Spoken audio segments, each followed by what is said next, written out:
Hey, what's going on, guys? My name's Isaiah. Welcome to my channel. Today we're going to go over this X-Pro Storm 125cc Chinese dirt bike.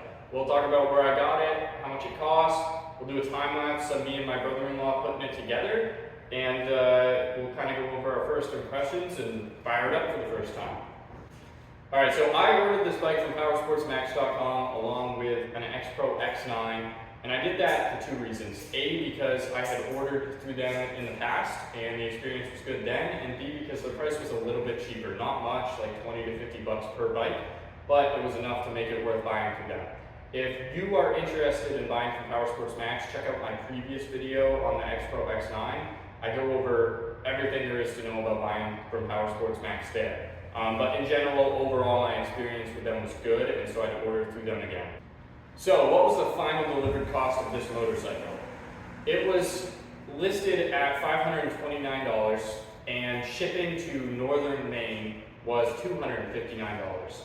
So, total price was $790. PowersportsMax, for whatever reason, didn't charge tax. So $790 delivered to my door, and we got it. So now my brother-in-law are going to do a time lapse of us putting it together, and then we'll show it to you once it's done.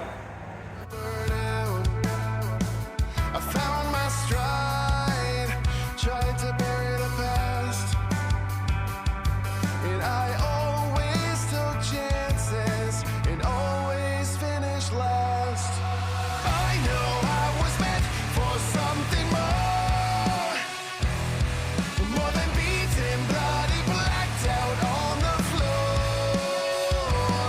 It took time to get it right, but I'm here and it's forever. I will never be the man I was before. It's better late than never.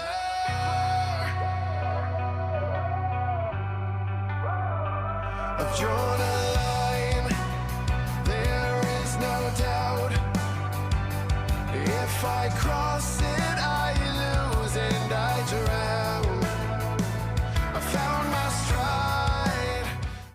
It doesn't matter if the world is gone mad, if we just hold on, if we just hold on, yeah. The sky is falling and the world is gone mad, and we sing our songs and we just hold on, yeah. So if you're running, stop running.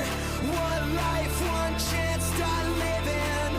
Sing it louder just to let the world know. No, we're not nameless, we're not faceless, we were born for greatness. We're not nameless, we're not faceless, we were born for greatness. We're not nameless, we're not faceless, we were born for greatness. They say that I'm reckless because I'm relentless. They spit on my face and crush on my name and taking my life in vengeance. Yeah, you. So we're about halfway through building it. Nate's starting to peel the stickers, which is definitely a good looking bike. Run into a couple small issues. So the shock, the bolt was in the shock, but no nut. So I can't find the nut for that bolt. So unless it's hiding on me somewhere, we're going to have to find a new bolt and or nut. So there's that. And the second thing that's been an issue is put the front fender on and going to put the the number plate on, which has kind of two little, you can see those two little white tabs. So it sits in the fender, and this is the bracket for the number plate. And look at it. I'm guessing it's on upside down because the screw at the top of the number plate wants to be kind of in between these clamps up here, and it has it way down here. So I'm gonna have to spin that around, but just a couple little issues we've run into.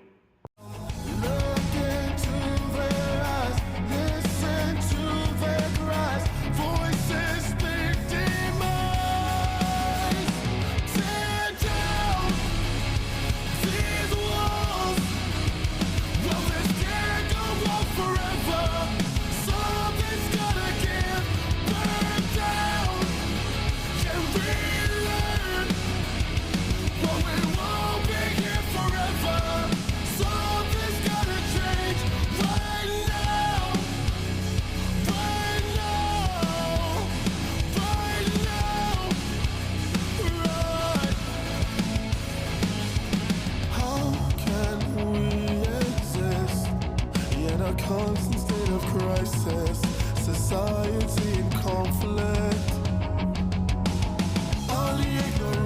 is a weakness.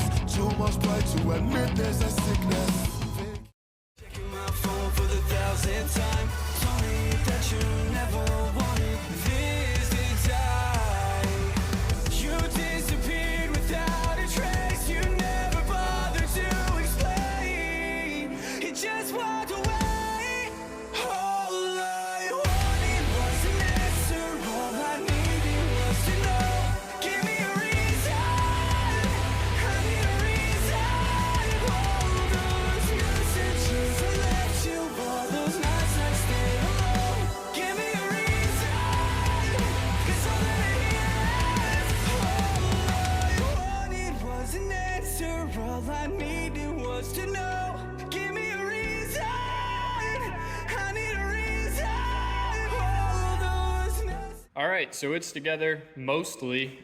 We still never found the nut for the rear shock bolt, so we got to go figure that out. Either get a new nut or a new bolt for it. But yeah, it's definitely a good-looking bike. The blue and the white, it's gorgeous. It's also got like a matte black motor, which I love, and then everything else is matte black too, just like the X9, which I'm a big fan of. The rims and the pegs and all of that. It took a little over an hour for both of us to assemble it. Now the X9 only took 45 minutes for just me to assemble it. So the assembly on this one wasn't quite as straightforward. There were a few quirks that we had to work out. Like I said, the number plate bracket was on upside down. The caliper's a little interesting, so we had to figure out how that works. And yeah, just a little bit extra time we spent on that. The grips, which are actually pretty good looking grips, were like saran wrapped, and I spent about half my time just unwrapping them. A couple things I've noticed. They must plan on us peeling the warning stickers off because they put them on crooked and in like the worst possible spot. I mean, that is just ugly. Another thing is, I'm not a big fan of the hardware on this bike. So it's got like your classic Chinese, like dark green hardware, whereas that one's got like stainless.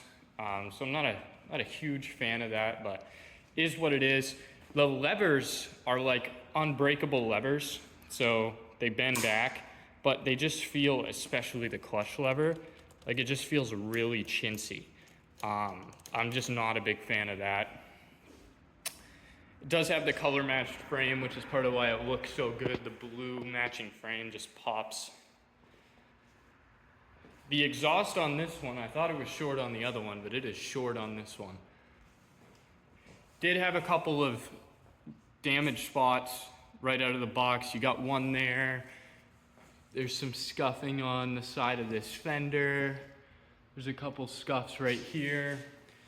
So it's not 100% flawless. The X9, I couldn't find an imperfection on it, but this one definitely has a couple.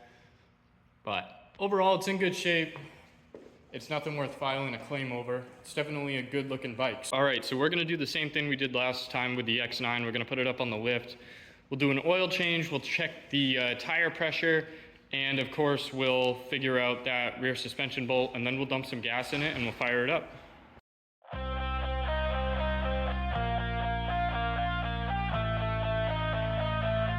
Love me till it hurts. Love me till it hurts.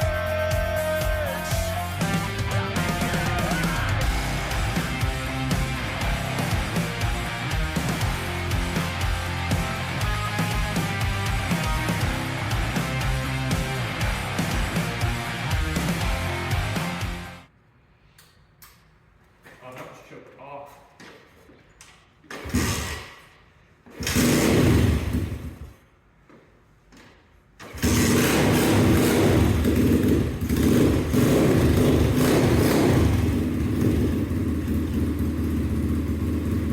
That's not. Way better than the other one. Yeah, 100%.